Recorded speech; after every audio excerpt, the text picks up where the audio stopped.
Hey medicos and പ്രണവ്യ ആ final of ബിയർനെസ് ഒരു doctor ആവാന്ന് വെച്ചാൽ അത്ര ചില്ലറ കാര്യമൊന്നുമല്ല. ഇതിൻ്റെ പിന്നിൽ ഒരുപാട് സ്ട്രഗിൾസ് ഉണ്ട്. ഒരു വൈറ്റ് കോട്ട് ഇട്ട ഒരാളെ കാണുമ്പോൾ നമുക്ക് എന്തുമാത്രം ബഹുമാനമാണ് ഉണ്ടാകുന്നത്. പക്ഷെ ആ ഒരു പൊസിഷനിൽ എത്താൻ വേണ്ടി എന്തുമാത്രം സ്ട്രഗിൾ ചെയ്തിട്ടുണ്ടാകും.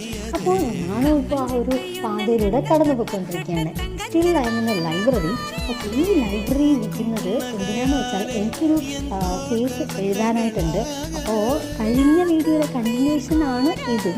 അതായത് കിട്ടിയ ഒരു ഡിസീസിനെ കുറിച്ച് ഞാൻ കണ്ടെത്തി അതിൻ്റെ ലക്ഷണങ്ങളും സംവിധാനങ്ങൾ, ലക്ഷണങ്ങൾ, സംപ്രാപ്തി ഇതെല്ലാം കൂടി ഞാൻ എഴുതിക്കൊണ്ടിരിക്കുക. പക്ഷേ ഒരു സംഹിതയല്ല, പല സംഹിത, ചരകം, സുശ്രുതം, അഷ്ടാംഗം ഇതെല്ലാം നോക്കി അതിൻ്റെ കോമണാലിറ്റിയൊക്കെ എടുത്തിട്ടൊക്കെയാണ് എഴുതുന്നത്. അപ്പോൾ ഞാൻ വിചാരിക്കും എന്തുകൊണ്ട് എനിക്ക് ഈ ഒരു കേസ് എഴുതാനായിട്ട് തന്ന ടീച്ചർ അതിൻ്റെ ഡയറക്റ്റ് ഏത് സംഹിതയിൽ ഏത് അധ്യായത്തിൽ ഇത് കിടക്കുന്നു എന്ന് പറഞ്ഞ് തന്നിരുന്നെങ്കിൽ അതെനിക്ക് നോക്കി എഴുതാമായിരുന്നല്ലോ, പെട്ടെന്ന് എഴുതാമായിരുന്നു, എൻ്റെ പണി തീർക്കാമായിരുന്നു എന്നൊക്കെ എനിക്ക് തോന്നുമായിരുന്നു.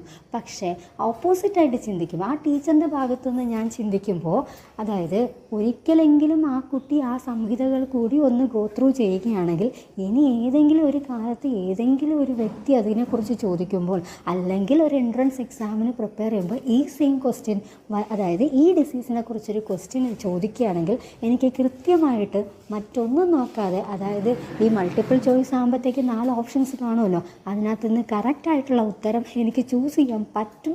അങ്ങനൊരു കോൺഫിഡൻസ് തരുന്നതിന് വേണ്ടിയിട്ടാണ് ആ ടീച്ചർ എന്നോട് റെഫർ എന്ന് പറയുന്നതെന്ന്.